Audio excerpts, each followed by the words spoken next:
Good morning children. आज हम लोग इस वीडियो में डिटर्मिनेंट्स की जो पहला टॉपिक देखा था हमने, introduction, minor, cofactors.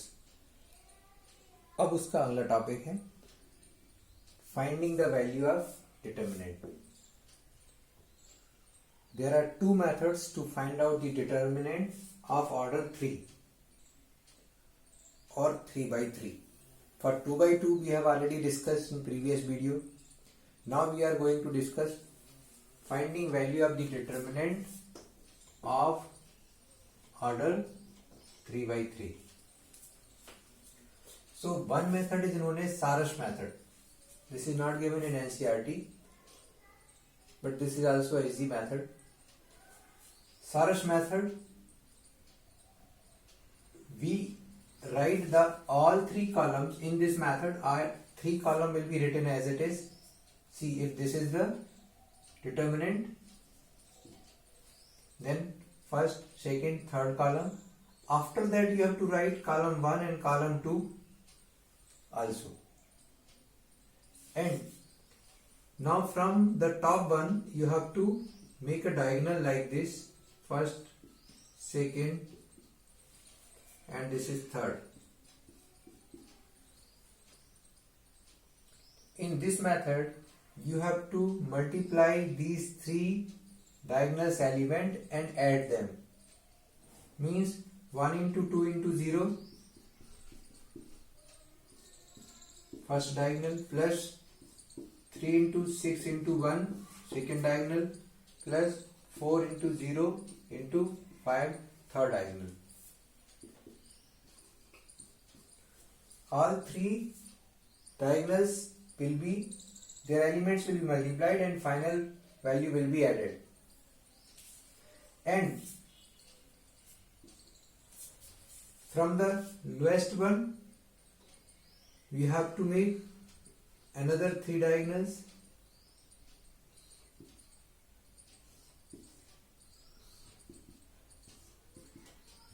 and these three diagonals will also be multiplied 1 to 4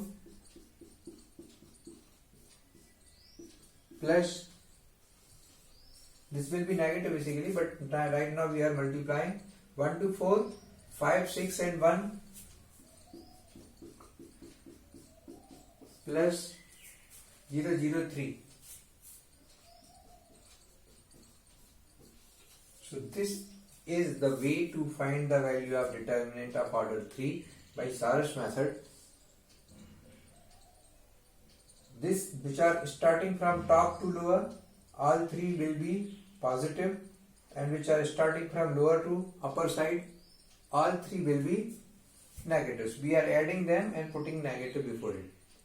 So finally this will be 0 plus 18 plus 0 minus 8 plus 30 plus 0.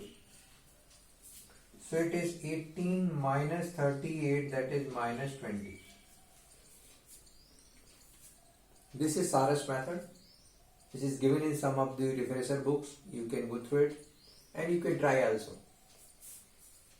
But the second method, which is based on cofactors of the element, is more applicable because cofactors is also using to find out the coming topics, adjoint of a matrix and inverse of a matrix.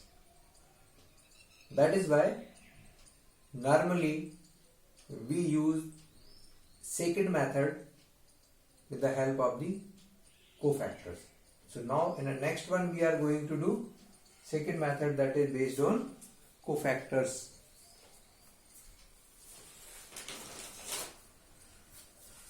Once again you must remember all three columns, then first column and second column will be repeated, and from top one to lower one, three diagonals. From the first element you start first, second, third. Similarly from the lower one, first, second and third element. You make three diagonal. The upper one, which are coming from, starting from upper element, will be positive, which are starting from lower element will be negative, and then after simplification you will get the value. Now the same determinant will be used for cofactor method.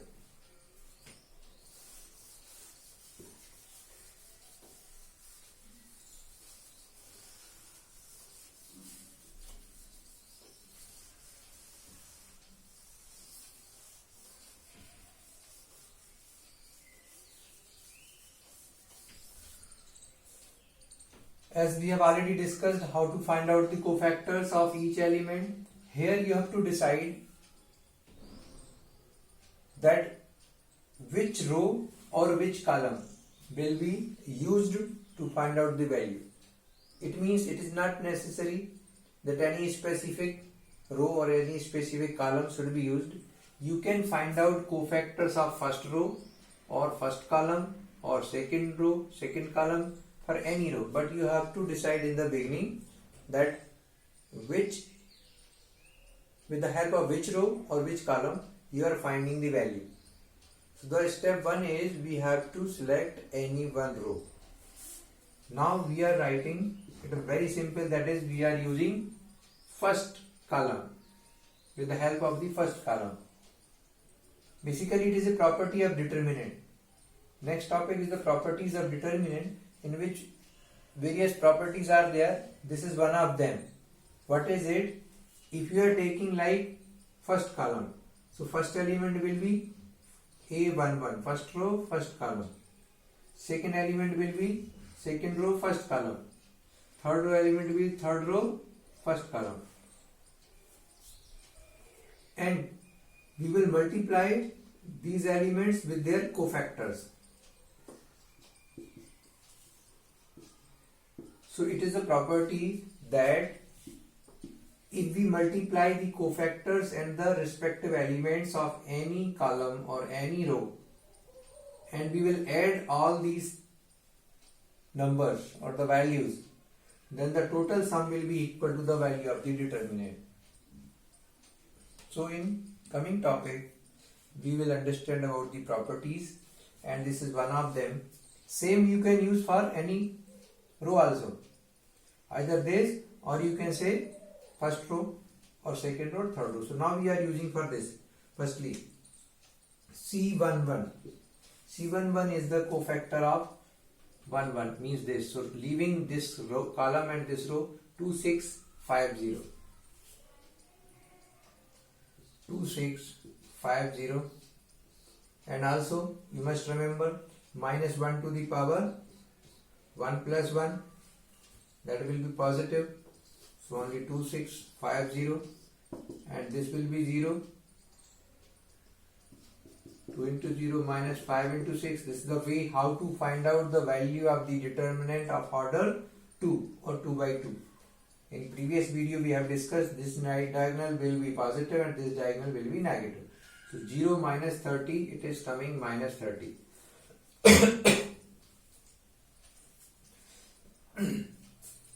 In the first step only we have to take whether it is positive or negative.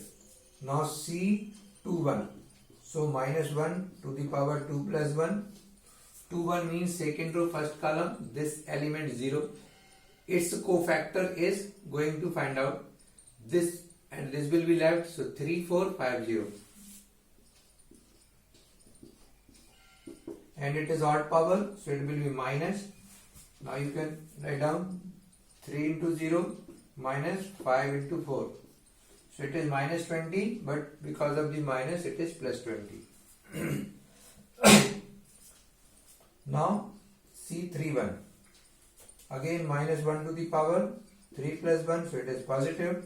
And 3 1 means third row first column by leaving these two, 3 4 2 6. Since it is positive, so only we will write 3 into 6 minus 2 into 4, that is 18 minus 8, 10. These are three values of the cofactors. Now putting the value in this, you may write 1.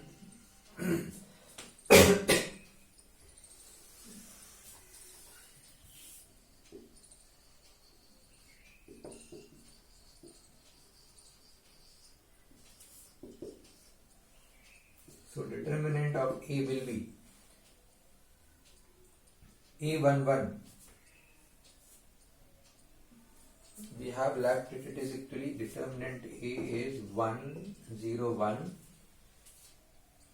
2, 3, 2, 5 and 4, 6, 0. This was the determinant.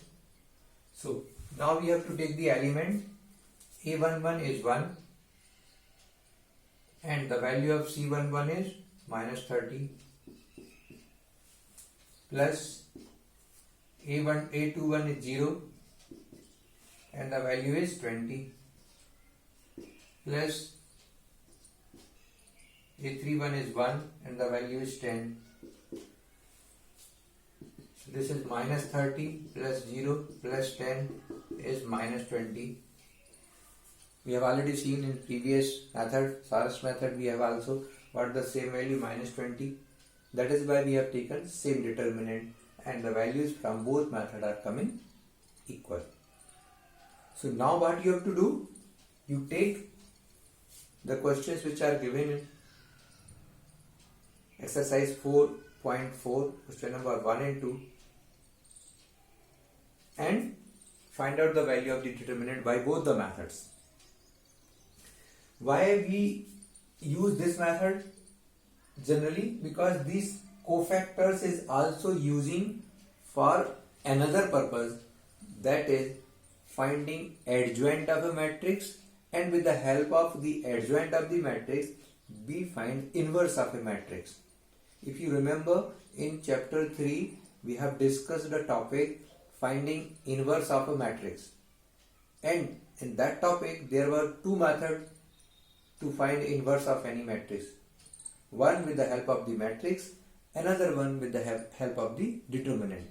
So in this chapter with the help of the determinant we will also find out inverse of a matrix, and there will be a topic solving the equation, set of three equations, finding their solution using the determinant method. So that is the very important topic of this chapter.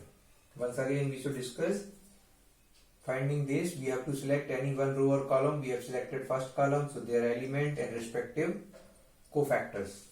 These are the cofactors. You have to do some practice by always write minus 1 to the power whatever the order of the element, and then next step is not necessary to write the same thing. Whatever if it is even, it will be plus. If it is odd, it will be minus. So accordingly plus minus will be there, and calculate very sincerely, no mistake should be there, and after that put up the value and get the answer. So in this video we are only discussing this much, finding value of the determinant with the help of the cofactors as well as Saras method. But please, whatever assignment is, I am giving hardly 1 or 2 questions to do every day. It will take 15 to 20 minutes. Even in the same period which are given to you for mathematics, 10:40 to 11:30 am. In this period only you can do the question and send the answer to me. Very less children are sending, not all. Please start working, start practicing and send your answer so that I can understand what you are learning, what you are not learning, what in which area you are finding the problem. Please feel free to discuss with me, to call me. Okay, thank you.